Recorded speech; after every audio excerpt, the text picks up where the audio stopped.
नमस्कार, मी लुकेश गावित. आज सहज आमच्या देवीच्या इथून जाताना सहज माझ्या लक्षात आलं की बऱ्याच दिवसापासून एका विषयासंदर्भात आपल्या सर्वांसोबत चर्चा करावी असं मला वाटलेलं आणि तोच विषय घेऊन मी आज तुमच्यासमोर आलेलो आहे.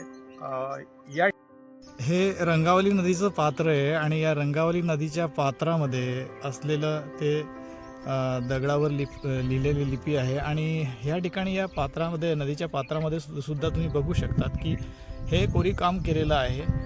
एखादी मार्किंग ज्याप्रमाणे पुढेपर्यंत केलेली असते त्याप्रमाणे चौरस आकारामध्ये हे कोरलेलं आपल्याला या ठिकाणी दिसून येतं. जसं जसं आपण पुढे जातो तसं तसं काही ठिकाणी मातीच्या प्रमाणामुळे ते आपल्याला खोडलेलं दिसून येत नाही किंवा पुसलं गेलं आहे.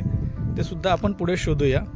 लिपी आहे आणि त्या संदर्भामध्ये मला असं वाटलं की मी तुमच्याशी चर्चा करावी असं म्हणून या ठिकाणी दगडावरती लिपी लिहिलेली आहे. सदर स्थळी आढळलेली ही जी लिपी आहे ही प्राचीन काळापासून ऐतिहासिक महत्त्व असलेलं दगडावर कोरलेली लिपी आहे. या दगडामध्ये 4 खांबाच्या पायासारखी रचना कोरलेली दिसते. जणू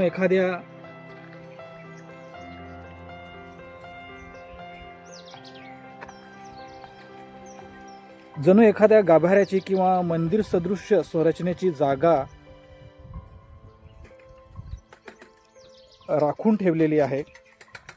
त्यामुळे पूर्वी धार्मिक किंवा प्रशासकीय उपयोगासाठी काही वस्तू असावी अशी शक्यता व्यक्त होते. या ठिकाणी आपण बघू शकता की हे जे आहे, ज्याप्रमाणे आपण खांबे रोवण्यासाठी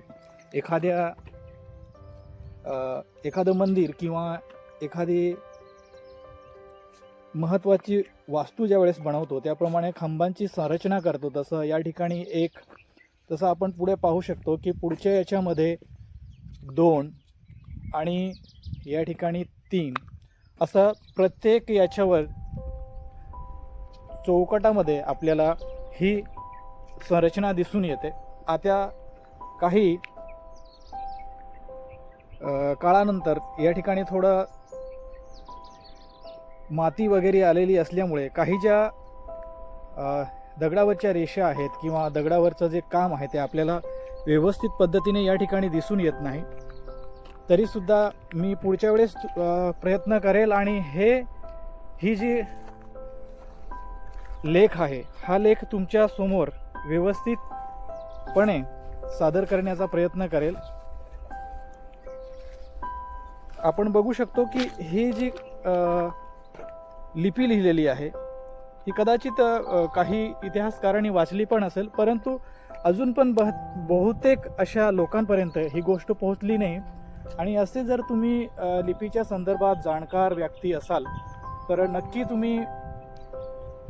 आम्ही आमचा संपर्क नंबर देतोय, त्या नंबरावर संपर्क करा किंवा कॉमेंट करा की तुम्ही या लिपीला जाणतात का किंवा हे नेमकं काय लिहिलेलं आहे. आणि हे तुम्ही एखादा जाणकार व्यक्ती असेल त्याच्यापर्यंत पोहोचवा, जेणेकरून आपल्याला हे मार्किंग असावी किंवा काहीतरी ते असू शकतं. इथं 1 2 आणि 3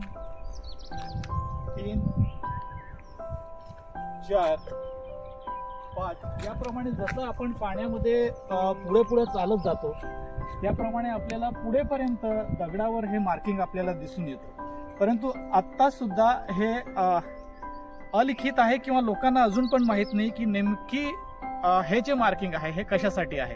तुम्ही जर याच्या संदर्भात जाणकार असाल किंवा तुम्हाला असं काही माहिती असेल याच्या संदर्भात तर नक्की तुम्ही कॉमेंट करा आणि आमची माहिती जो एखादा जाणकार व्यक्ती असेल त्याच्यापर्यंत पोहोचवा. धन्यवाद.